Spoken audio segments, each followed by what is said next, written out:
इसीलिए शिव महापुराण की कथा कहती है कि शंकर का भक्त जो होता है, शिव भक्त की सरलता। शिव महापुराण की कथा कहती है कि शंकर जैसी सरलता, शिव जैसा भोलापन जिसके भीतर होता है, शिव जैसा भोलापन जिसके अंदर होता है, उसको शिव तुरंत प्राप्त हो जाता है, शिव को ढूंढना नहीं पड़ता।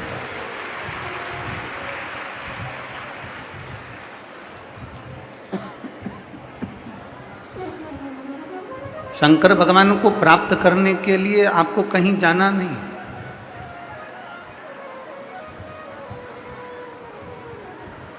शिव को प्राप्त करने के लिए आपको यहां वहां भटकना नहीं है। शिव को प्राप्त करने के लिए केवल जैसे रामचरितमानस में वर्णन करा गया, निर्मल मन सो मोहि पावा, मोहि छल छिद्र कपट ना भावा।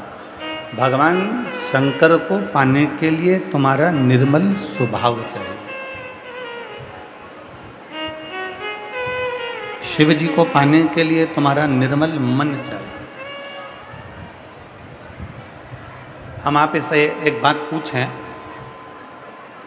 मेरी सभी जीजियाँ उत्तर देंगी और जितने जीजा बैठे हैं, जितनी मेरे भाई बैठे हैं, जितनी मेरी बेटियां बैठी हैं, वो भी उत्तर। कान के कुंडल पहनने से क्या होता है?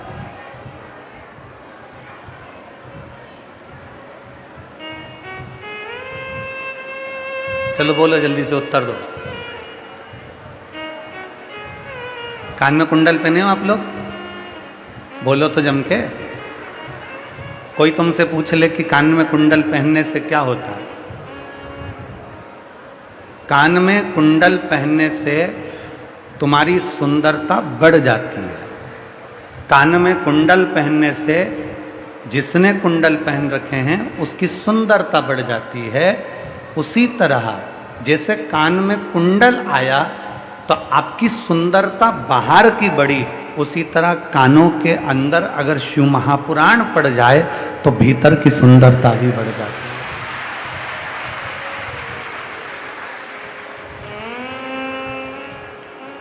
कान के कुंडल से बाहर की सुंदरता बढ़ती है और शिव महापुराण जब कानों के अंदर प्रवेश करती है, कानों के अंदर जाती है, श्रवण शक्ति में प्रवेश करती है, कानों के अंदर पहुंचती है, तो उससे हमारी भीतर की सुंदरता बढ़ती है। बाहर की सुंदरता से पति रीझ सकता है, बाहर की सुंदरता से पत्नी रीझ सकती है, बाहर की सुंदरता से तुम्हारी बहनें रीझ सकती हैं, बाहर की सुंदरता से तुम्हारे परिवार रीझ सकता है, बाहर की सुंदरता से तुम्हारे रिश्तेदार रीझ सकते हैं, पर बाहर की सुंदरता से शंकर नहीं रीझते, राम नहीं रीझते, कृष्ण नहीं रीझते। भगवान को रिझाने के लिए बाहर की सुंदरता नहीं, भगवान को रिझाने के लिए भीतर की सुंदरता चाहिए।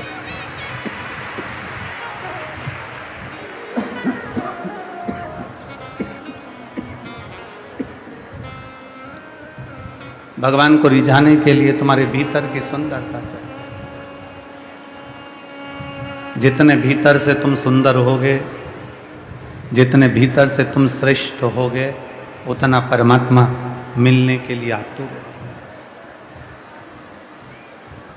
उतनी मिलन की आस बढ़ जाएगी, उतनी मिलने की तमन्ना बढ़ जाएगी। अब बाहर की सुंदरता के लिए तो आप ब्यूटी पार्लर चले जाओ, बाहर की सुंदरता हो जाएगी। घर पे थोड़ा सा क्रीम पाउडर लगा लो, बाहर की सुंदरता हो जाएगी।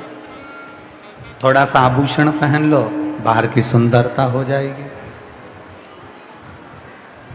बाहर की सुंदरता के लिए तो तुम्हारे हापुड़ में भी बहुत सारे ब्यूटी पार्लर हैं।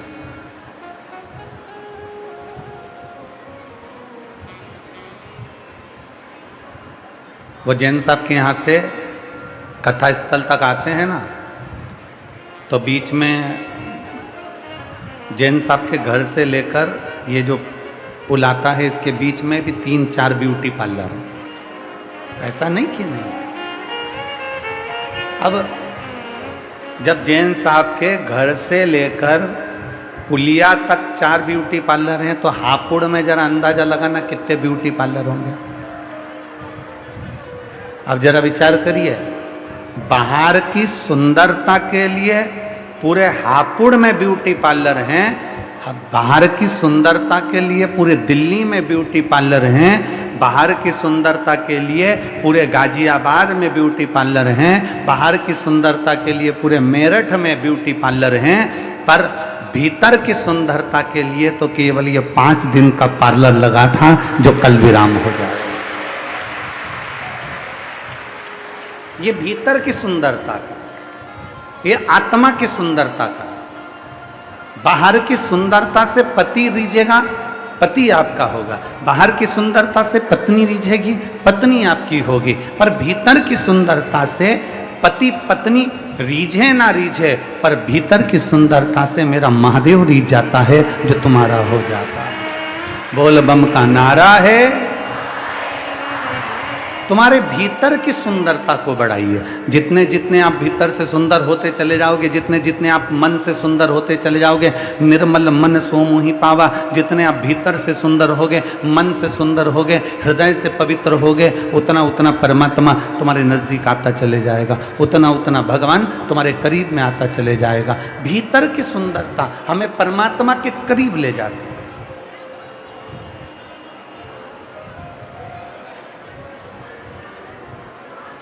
भीतर की सुंदरता हमें भगवान के करीब लेकर जाती है, बाहर की सुंदरता जगत के करीब लेकर जाती है।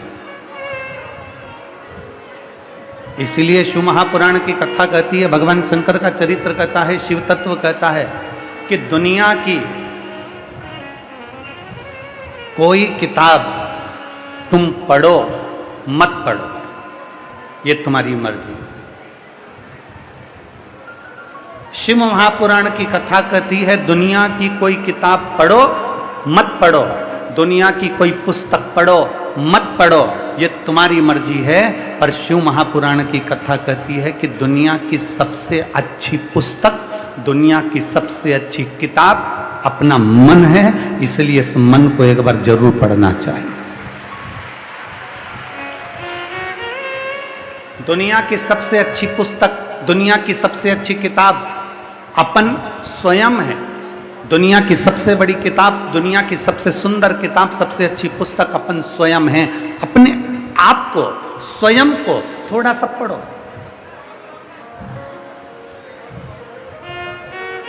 अपने आप को थोड़ा सा पढ़ने का प्रयास करिए। अपने आप को थोड़ा सा जानने का प्रयास करो कि मैं क्या हूं। जो दुनिया के लोग कर सकते हैं, क्या मैं नहीं कर सकता? जो दुनिया के लोग कर सकते हैं, क्या मैं नहीं कर सकती? दुनिया के लोग अगर कलेक्टर बन सकते हैं, एसपी बन सकते हैं, बड़े बड़े कमिश्नर आईजी बन सकते हैं, दुनिया के लोग बड़े बड़े डॉक्टर बन सकते हैं, तो अपने मन की किताब को पढ़ो कि मुझ में क्या कमी है। मैं भी तो आईजी बन सकती हूँ, मैं भी तो कमिश्नर बन सकती हूँ, मैं भी तो कलेक्टर बन सकती हूँ, मैं भी तो एसपी बन सकती हूँ, मैं भी तो वर्ल्ड रिकॉर्ड धारण कर सकती हूँ, मुझ में कोई कमी नहीं है। दुनिया की किताब पढ़ो मत पढ़ो, पर अपने अंदर की किताब जरूर पढ़ना कि तुम में कोई कमी नहीं है, तुम आगे बढ़ोगे और सफल होगे। तुम में कोई कमी नहीं है।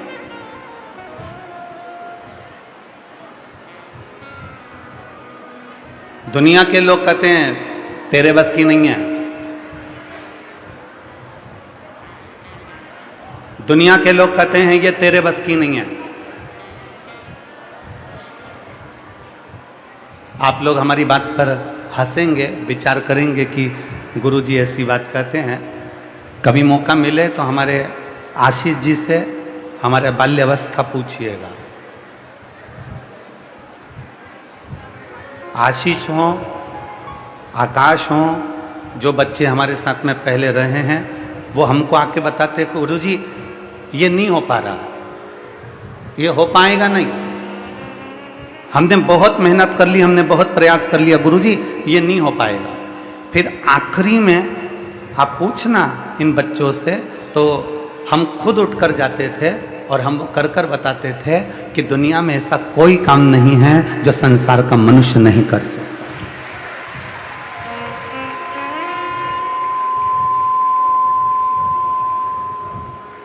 दुनिया का ऐसा कोई काम नहीं है जो आप नहीं कर सकते।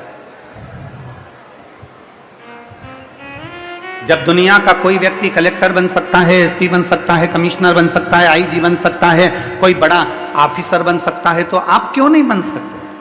आपके अंदर कौन सी कमी है?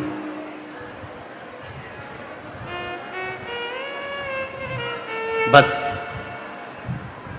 दुनिया की कोई किताब तुम पढ़ो ना पढ़ो, दुनिया की कोई पुस्तक तुम पढ़ो ना पढ़ो, शिव महापुराण की कथा कहती है अपने आप को, स्वयं को जरूर पढ़ो, अपने मन को जरूर पढ़ो कि मुझ में क्या कमी है।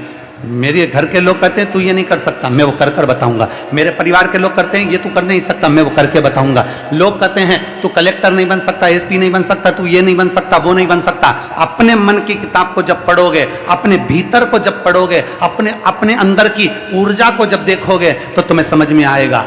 किस समय? जब हनुमान जी महाराज माता जानकी की खोज करने के लिए गए, सबने कह दिया मैं जाऊंगा लौट कर नहीं आऊंगा, मेरी इतनी उड़ान है, मैं ऐसे पहुंचूंगा, मैं समुद्र पार नहीं कर सकता, मैं ये नहीं कर सकता, मैं वो नहीं कर सकता। हनुमान जी ने भी कह दिया था कि मेरे बस की नहीं है कि मैं लंका तक चले जाऊं और लंका से सीता का पता लगा कर जाऊं।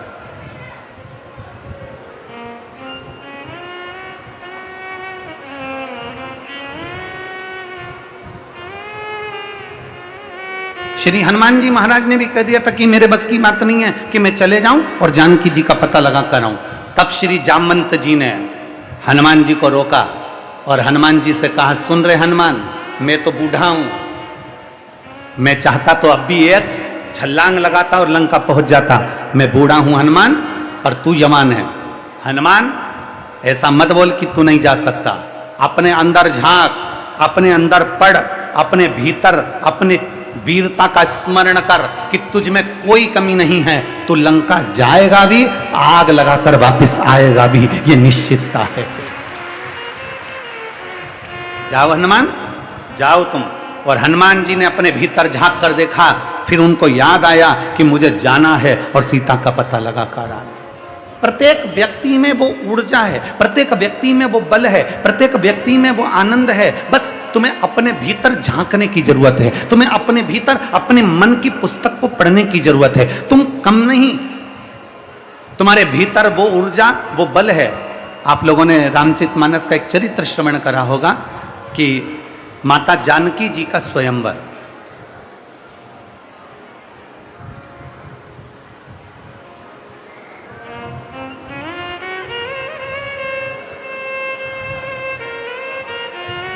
दो तीन कथाएं आप अपने जीवन में जरूर उतारिएगा। एक 14 अक्टूबर से दशहरे के बाद जो फिरोजाबाद में कथा होगी 1 बजे से 4 बजे तक, उसको भी जरूर अपनी टीवी के माध्यम से, जो फिरोजाबाद के आसपास के भक्त हैं वो फिरोजाबाद में, उत्तर प्रदेश की पवित्र भूमि फिरोजाबाद में आकर 1 बजे से 4 बजे तक सुनना। उस कथा का नाम है चंद्रेश्वर शिव महापुराण कथा। सोमेश्वर शिव महापुराण की कथा। उस पूरी कथा में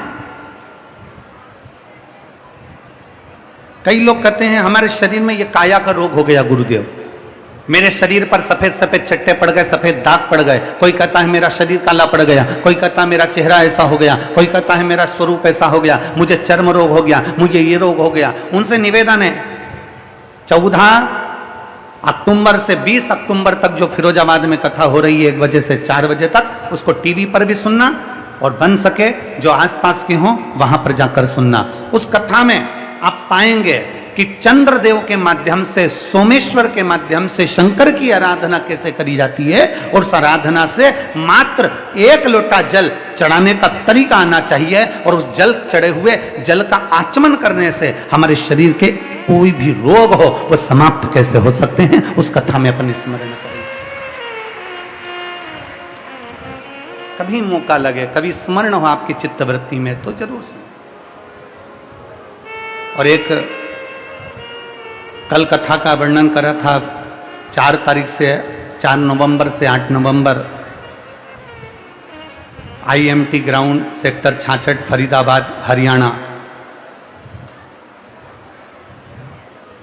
जो दीपावली के बाद की कथा रहेगी, उस कथा को भी जरूर सुनिए। उस कथा का नाम रहेगा स्कंदेश्वर महादेव शिव महापुराण की कथा। वो 5 दिन की रहेगी, उसको जरूर श्रवण करें।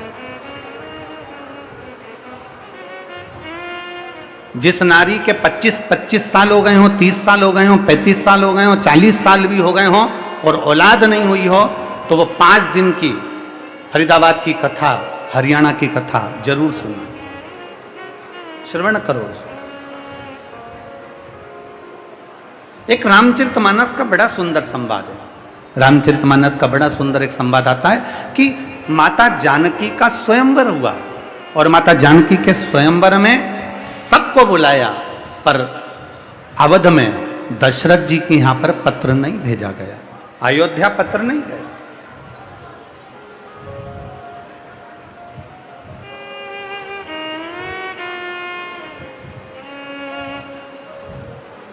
सबको आमंत्रित करा, पर अवध नरेश को श्री दशरथ जी महाराज के यहां पत्र नहीं गया, अयोध्या में पत्र नहीं गया। क्यों नहीं गया? ये देखिए अंदर की किताब पढ़ने का तरीका। फिर निवेदन है, दुनिया की कोई किताब पढ़ो ना पढ़ो, दुनिया की कोई पुस्तक पढ़ो ना पढ़ो, पर अपने मन को और अपने भीतर को जरूर पढ़िएगा। अपने आप को पढ़ो, अपने आप को।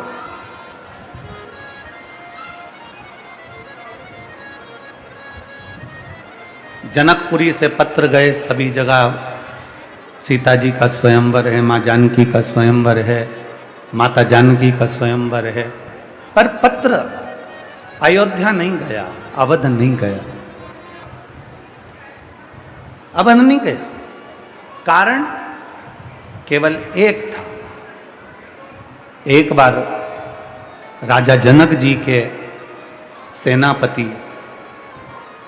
वन में घूमने के लिए निकल गए।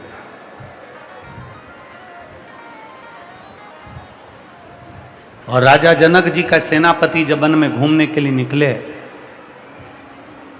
राजा जनक जी के सेनापति जब वन में भ्रमण करने को निकले, इसको थोड़ा ऊंचा करे बाबा,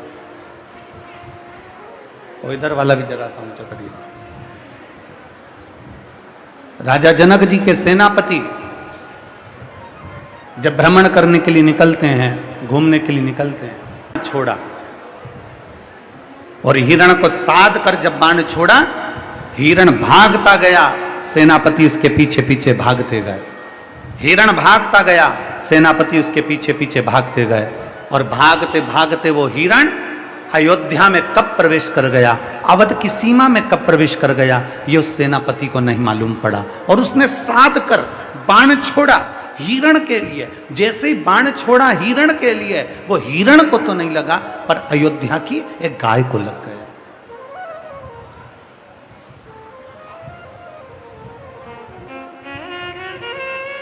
अवध की गाय को, अयोध्या की गाय को वो बाण लग गया।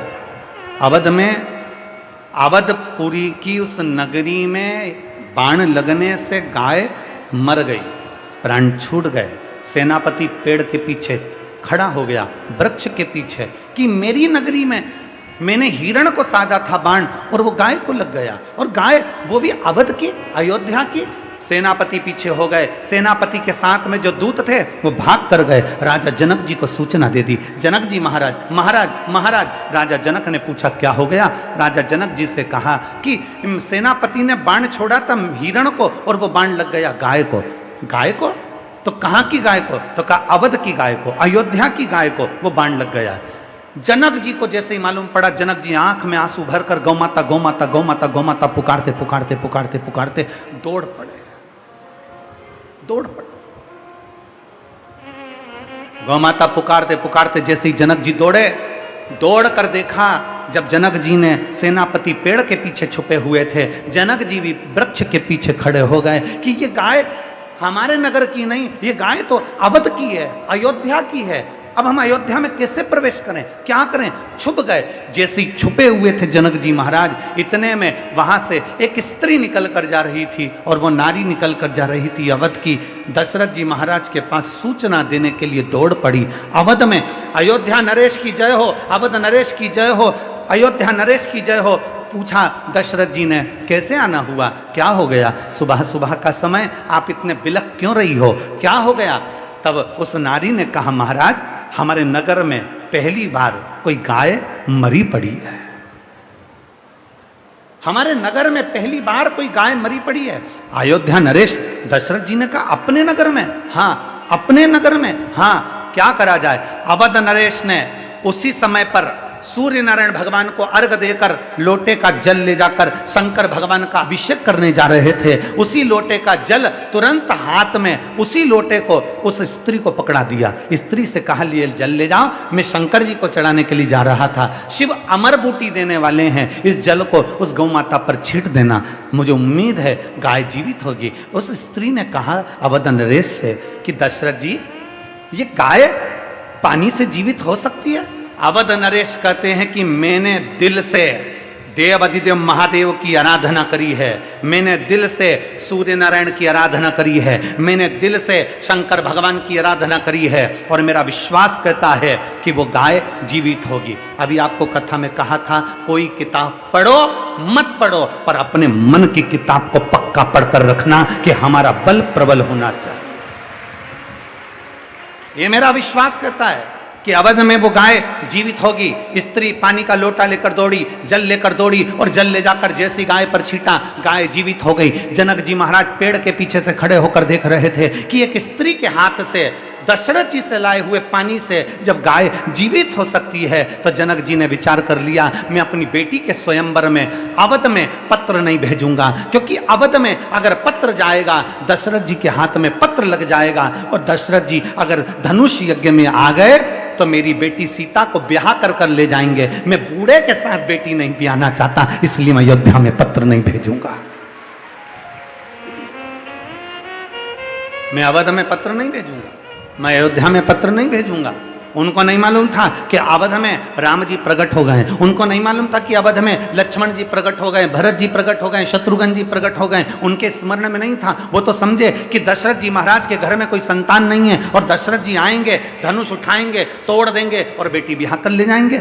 जब उनके हाथ के जल से गाय जीवित हो सकती है, तो वो कुछ भी कर सकते हैं। तो ये गाय हाथ के जल से नहीं, अंदर के बल से जीवित हुई है, क्योंकि अंदर का हमारा विश्वास कहता है, जब भीतर का भरोसा बढ़ता है ना, जब भीतर का विश्वास बढ़ता है, जैसे किसी कंपटीशन एग्जाम में तुम बैठे, तुम कोई अच्छा कार्य करने के लिए बैठे, और तुमने विचार करा कि मुझे यह काम करना है, और दुनिया के लोग कह रहे हैं कि यह काम नहीं हो सकता, पर तुम अंदर से जब तुमने सोच लिया, आपकी बार मैं ऐसी पढ़ाई करूंगा, आपकी बार मैं ऐसा विद्या अध्ययन करूंगा, आपकी बार मैं रात दिन एक कर दूंगा, चौगनी पढ़ाई करूंगा, और ये मेरा विश्वास कहता है आपकी बार मैं कंपटीशन एग्जाम जीत कर लेकर आऊंगा, तो जीत कर लाओगे। ये भीतर का बल कहता है। एक पत्र है,